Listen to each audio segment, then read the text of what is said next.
अब ये देखें, ये है ग्रेटर देन, ये है less than and equal to, ये है greater than and equal to, ये है नॉट इक्वल टू, ये है इक्वल टू, ये है ग्रेटर देन, ये है लेस देन। ठीक है, अब मैं लेस देन लूँगा और यहाँ लूँगा आउटपुट।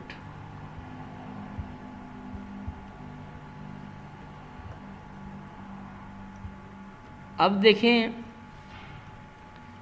मैंने क्या करना है, अगर मैं यहाँ दोनों नंबर कांस्टेंट देता हूँ, क्या देता हूँ, कांस्टेंट नंबर देता हूँ। लेट सपोज मैंने दिया 4 और यहाँ पे मैंने दिया 3, इनकी क्या ये वैल्यूज कौन सी हैं, ये है इंटीजर, ऐसे ही है ना। बाकी मैंने रियल आपको बता दिया, या डबल जो है, उसके बाद बाइट का मैंने आपको बता दिया है, वर्ड का मैंने आपको बता दिया है। डबल वर्ड जो वो होता है जिसकी वैल्यू वर्ड की रेंज से ज़्यादा हो, इंटीजर की रेंज से ज़्यादा हो, हम वहाँ पे D word, double word use करते हैं। स्ट्रिंग जिसमें मल्टीपल करेक्टर्स भी यूज़ करते हैं, ABC भी यूज़ करते हैं। बाकी जो है वो इतने इम्पोर्टेंट नहीं है, डबल इंटीजर आ गया और ये जो है, बाकी ये मेन जो है वो आपको पता होनी चाहिए। इंटीजर, और यहाँ मैंने दिया Q0.0, कांस्टेंट नंबर भी मैं दे सकता हूँ यहाँ पे। और मैं यहाँ से डेटा रजिस्टर से जो वैल्यू आ रही है, ये देखें, ये CV वैल्यू एक रजिस्टर में सेव है ना, तो रजिस्टर में जो वैल्यू आ रही है किसी जगह से, मैं वो वैल्यू भी ले सकता हूँ यहाँ पर। यहाँ पे मैं आया और यहाँ पे मैं आने के बाद मैंने क्या किया, MW कौन सा मैंने लिया, MW2 यूज़ किया था ना, MW2। अब मैंने यहाँ से ली रजिस्टर की वैल्यू, जो वैल्यू रजिस्टर में होगी वो वैल्यू यहाँ पे होगी, इज़ इक्वल टू ये। लेट सपोज मैं करता हूँ 3 के इक्वल, ये एक्चुअल में ये किसका सिंबल है, नॉट इक्वल टू का। जब नॉट इक्वल, ये वैल्यू लेट सपोज 2 है, ये है 3, तो ये दोनों इक्वल नहीं है ना, तो ये बिट एक्टिव हो जाएगी।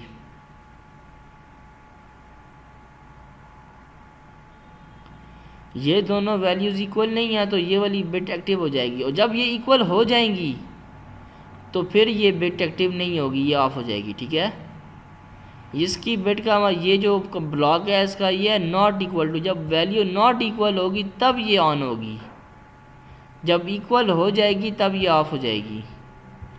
इसमें क्या है, इसमें यह इक्वल टू है, इक्वल टू में जब वैल्यू क्या होगी, अब यहाँ पे देखें ये दोनों क्या है, इक्वल हैं या नहीं है, इक्वल नहीं है, तो ये वाली बिट एक्टिव नहीं होगी।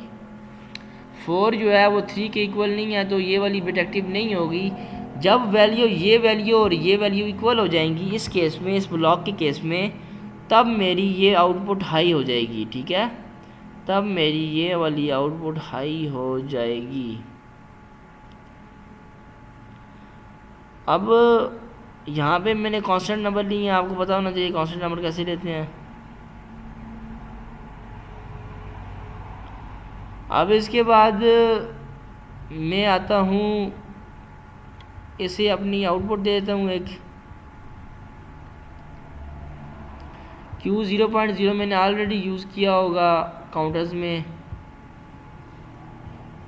यहाँ मैं यूज़ करता हूँ Q5.0। जब यहाँ पे वैल्यू इक्वल होगी तब ये बिट एक्टिव होगी, तब ये आउटपुट एक्टिव होगी। यहाँ पे जब वैल्यू नॉट इक्वल टू होंगी तब ये बिट आउटपुट एक्टिव होगी। ठीक है, Q5.1।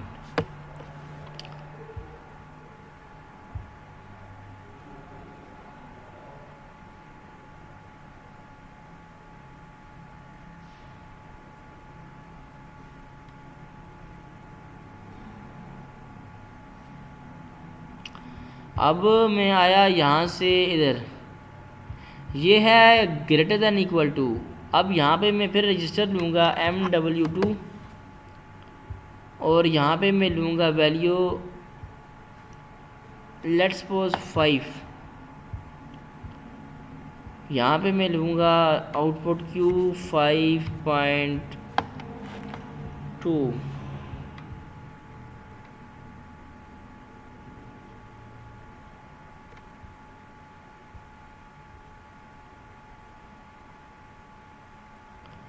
अब मैं यहाँ पे आया और यहाँ से फिर मैंने क्या किया, एक कांस्टेंट नंबर ले लेता हूँ। 5 is less than and equal to 7। अब ये आप बताएंगे कि इसका क्या आंसर है। 5 जो है वो 7 से क्या लेस है या इक्वल है? तो ठीक है, 7 से लेस ही है 5, 7 बड़ा है 5 छोटा है, तो ये बिट एक्टिव हो जाएगी, सिंपल है। यहाँ पे मैं चूज़ करूँगा इंटीजर वैल्यू,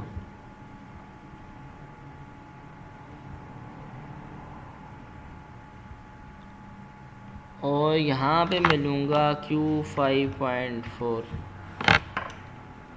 ठीक है, यहाँ पे मैं लेता हूँ Q 5.5 और यहाँ मैं लेता हूँ Q 5.6 और यहाँ पे मैंने लिया,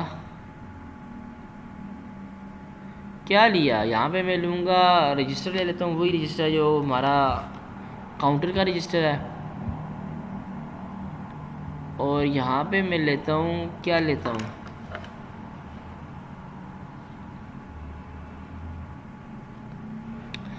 यहाँ पे मैं लेता हूँ वैल्यू 10।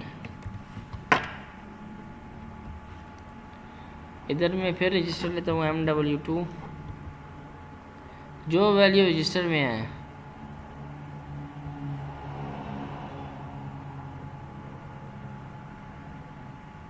और यहाँ पे मैं लेता हूँ 3। तो ये मेरे कंपैरेटर्स हैं, ये है ग्रेटर देन, सिर्फ ग्रेटर क्या है, ग्रेटर का कंपैरेटर है ये कंपैरेटर है लेस देन का।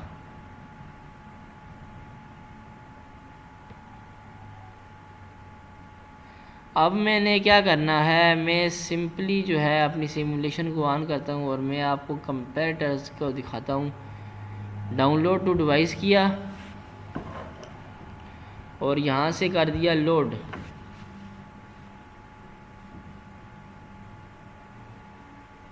अब मैं करूँगा इसे मिनिमाइज़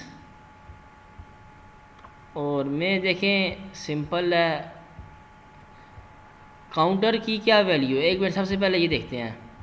4 जो है वो 3 के इक्वल है, 4 is not equal to 3। Output क्या थी, 4 जो है वो 3 के इक्वल नहीं है, तो ये ऑफ ही रहेगी। जब ये दोनों इक्वल हो जाएंगे तब ये आउटपुट एक्टिव होगी। ठीक है, नेक्स्ट क्या हुआ, यहाँ से क्या वैल्यू आ रही है रजिस्टर से, रजिस्टर में है 0। मैं यहाँ पे करता हूँ,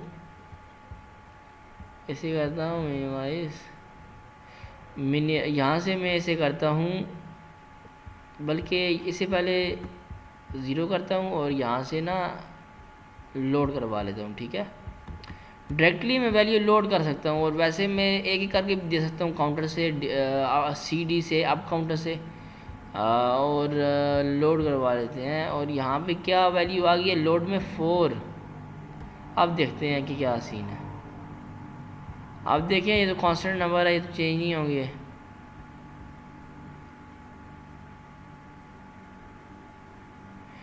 अब देखें कि 4 वैल्यू लोड हो गई है। अब ये फिर भी इक्वल नहीं है, तो फिर भी आउटपुट ऑन नहीं है। अब ये देखें 4 इज़ नॉट इक्वल टू 3, तो ठीक है 4 3 के इक्वल, क्या है, 4 इज़ नॉट इक्वल टू 3। 4 जो है वो 3 के इक्वल नहीं है, तो क्या हुआ, मेरी आउटपुट एक्टिव है, ऑन है।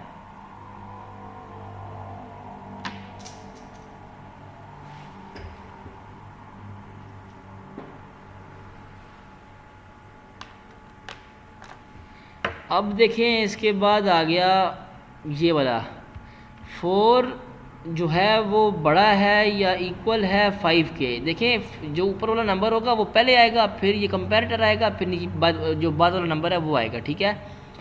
पहले ऊपर वाला नंबर आएगा, फिर कंपैरेटर का जो कमांड है वो आएगी, फिर उसके बाद नीचे वाला नंबर आएगा। अब 4 कह रहा है कि 4 जो है वो बड़ा है या इक्वल है 5 के, तो गलत है, ये बात गलत है ना, कि 4 कह रहा है कि इक्वल वो बड़ा है 5 से या इक्वल है, तो बड़ा भी नहीं है ना इक्वल है, तो वो उसने आउटपुट को एक्टिव नहीं किया।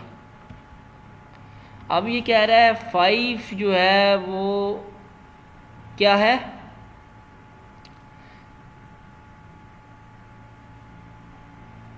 अब इसमें ये इसने आउटपुट को ऑन किया है, 5 इज़ लेस देन और equal to 7।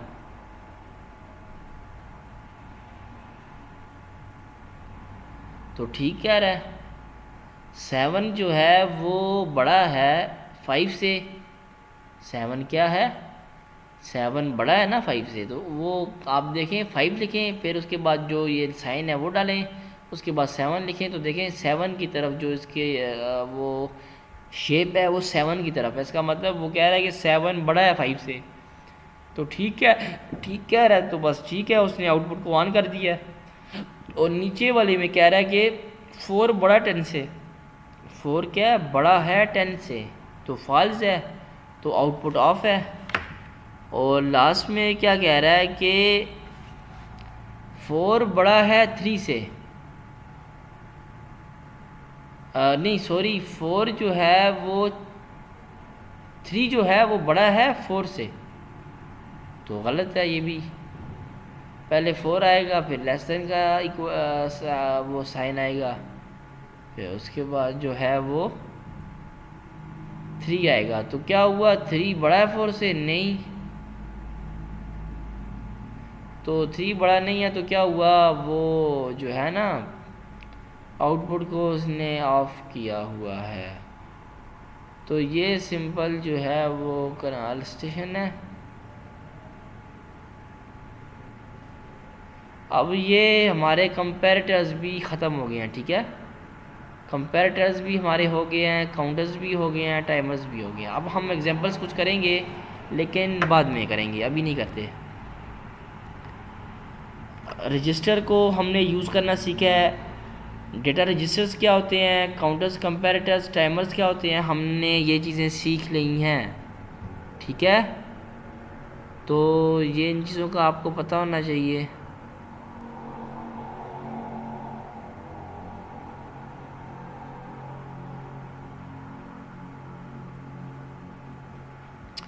Up down counter का यूज़ करना सीख लिया है, काउंटर से रजिस्टर में वैल्यू सेव करवाई है, उस रजिस्टर से हमने कंपैरेटर्स में वैल्यू को मॉनिटर किया है। तो ये है हमारा लाहौर में ये जो है ना हमने सिंपल जो है वो इसका यूज़ करना सीख लिया, ठीक है। अब इसके बाद जो कमांड है वो है इन रेंज या आउट रेंज, ठीक है। एक है इन रेंज, इसे मैं यूज़ करता हूँ, और एक है आउट रेंज। इन रेंज में मैं वैल्यू लेता हूँ 0 से लेके 8 तक, 0 से ले 0 और मैक्सिमम कितनी वैल्यू 8, और इसकी मैं लिखता हूँ कि ये इंटीजर है, और यहाँ मैं लेता हूँ MW2, और यहाँ मैं लेता हूँ आउटपुट।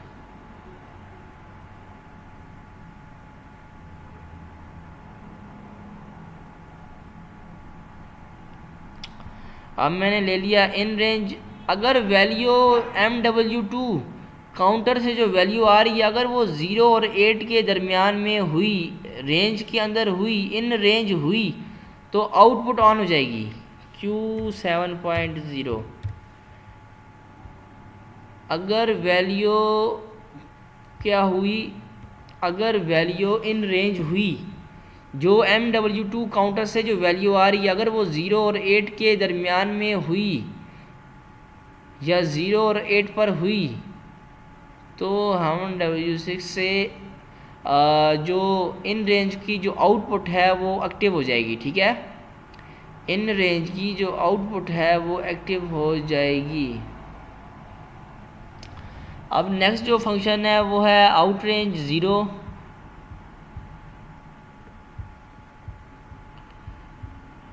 ज़ीरो देते हैं और यहाँ देते हैं 8, सेम नंबर देते हैं और यहाँ पे रजिस्टर भी वही देते हैं MW2 और यहाँ देते हैं इंटीजर, यहाँ देते हैं आउटपुट, यहाँ देते हैं MW2 सॉरी यहाँ आउटपुट आएगी Q7.5। अब देखें अगर वैल्यू हुई इन रेंज के ब्लॉक में तो मेरी Q7.0 एक्टिव हो जाएगी। अगर वैल्यू हुई Q1.0 सॉरी अगर वैल्यू हुई MW2 में रजिस्टर में जो वैल्यू हुई वो आउट रेंज हुई तो क्या होगा, तब मेरा ये जो ब्लॉक है तब एक्टिव होगा। ठीक है, अब मैं सिमुलेट करके चेक करता हूँ, डाउनलोड करता हूँ यहाँ से इसे।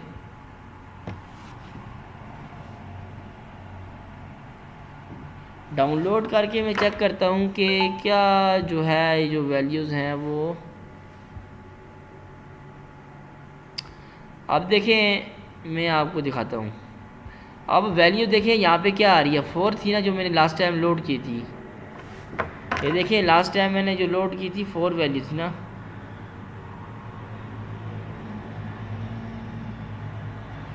फोर वैल्यू क्या है देखें, 4 वैल्यू क्या है मिनिमम रेंज के अंदर आ रही है।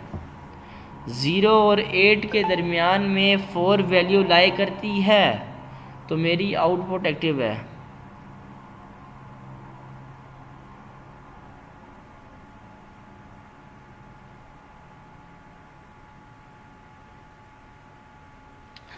नेक्स्ट ब्लॉक में 4 वैल्यू 0 और 8 के दरमियान देखें, ये आउटपुट को तब एक्टिव करेगा जब वैल्यू आउट ऑफ रेंज होगी। अब वैल्यू तो इन रेंज है तो ये आउटपुट को एक्टिव नहीं करेगा।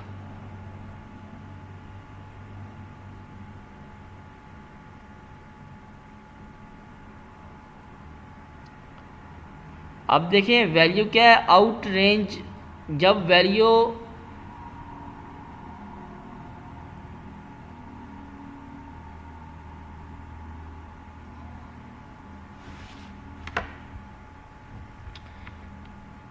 रेंज से बाहर होगी तब मेरा ये वाला ब्लॉक एक्टिव होगा। अब वैल्यू रेंज में है तो मेरा ये वाला ब्लॉक एक्टिव नहीं है, मेरी आउटपुट एक्टिव नहीं है। जब ये वैल्यू आउट ऑफ रेंज होगी 0 से या 8 के अलावा, इसके दरमियान के अलावा कोई और नंबर होगा तब मेरी ये जो आउटपुट है तब एक्टिव होगी, वरना मेरी ये आउटपुट एक्टिव नहीं होगी। ठीक है, तो ये है आउट रेंज। लेट्स अब देखें रजिस्टर को वैल्यू कैसे देते हैं, बल्कि अभी तो वो वैल्यू वहाँ से आ रही है ना।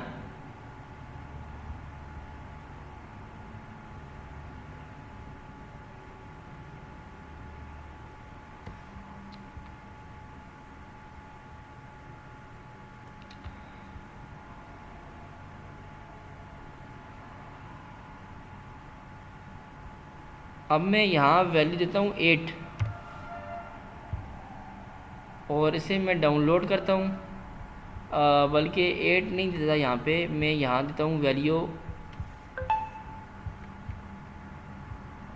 9। यहाँ मैंने 9 वैल्यू दी और यहाँ से इसको मैंने कर दिया डाउनलोड। इसे मैंने यहाँ से किया लोड और यहाँ से इसे मैंने कर दिया मिनिमाइज़। अब मेरी अब देखें लोड मेरा एक्टिव था ना, लोड, तो उसने डायरेक्टली इस वैल्यू को लोड करवा दिया है। अब कंपेरेटर्स का तो आपको पता है, वो आप इसके साथ कंपेयर कर सकते हैं। मैं जस्ट आपको इन रेंज आउट रेंज की दिखा रहा था। अब ये वैल्यू 9 जो है वो इस रेंज में नहीं है, तो ये ऑफ हो गया है। अब ये वैल्यू इस रेंज के आउट रेंज है, 0 और 8 के दरमियान ये वैल्यू लाई नहीं करती, तो आउट रेंज का जो आउटपुट है वो एक्टिव हो गई है। ठीक है, आउट रेंज की जो आउटपुट है वो एक्टिव हो गई है। तो ये है इन रेंज और आउट रेंज। तो आज के टॉपिक में हमने बहुत कुछ सीखा है, कंपेरेटर सीखे हैं, काउंटर सीखे हैं, हमने इन रेंज आउट रेंज सीखा है, डेटा रजिस्टर देखे हैं हमने। तो ये है कि आपने जो है बस इसकी प्रैक्टिस करनी है, और नेक्स्ट वीडियो में मैं जो है वो आपको एग्जांपल्स करवाऊंगा, प्रोग्राम्स करवाऊंगा, और कुछ प्रोग्राम्स में आपको ना असाइनमेंट दूंगा। ठीक है, वो असाइनमेंट आपने करनी है। ठीक है, ये सिर्फ जहाँ तक कॉन्सेप्ट थे। अब कुछ प्रोग्राम्स करेंगे और उसकी असाइनमेंट आपको दूंगा, और उसके बाद फिर आगे मूव करेंगे। ठीक है, तो चलें, तब तक के लिए अल्लाह हाफिज़।